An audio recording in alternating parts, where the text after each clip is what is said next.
اب آگے جو بتا رہے ہیں کہ البتہ دو مختلف عاملوں کے معمولوں پر عطف کرنا اس وقت جائز ہوگا جبکہ مجرور مقدم ہو. یہ کہہ رہے ہیں کہ دو چیزوں پر عطف کرنا ہے لیکن دونوں کے عامل یعنی جو اعراب کا سبب ہیں وہ کیا ہیں؟ الگ الگ ہیں. تو کہہ رہے ہیں کہ ایسی صورت میں ایک ہی حرف عطف سے کیا بولتے ہیں عطف کرنا اسی وقت جائز ہوگا جبکہ مجرور کیا حرف جو کہ حرف جار اور مجرور جو ہیں وہ مقدم ہو. اگر وہ مقدم ہے تو پھر جو ہے عطف کرنا درست ہوگا.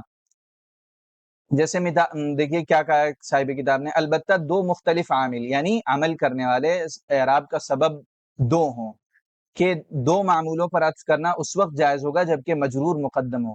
مثال سے دیکھیے بات سمجھ میں آئے گی. فی الدار زیدن، اب یہاں پر دیکھیے زیدن کیا ہے؟ مبتدا مؤخر ہے اور فی الدار خبر مقدم ہے.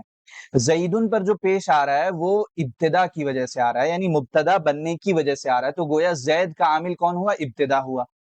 اور الدار پر جو کہ جس پہ زیر آ رہا ہے اس پر زیر کیوں آ رہا ہے؟ کیونکہ اس سے پہلے حرف جر ہے.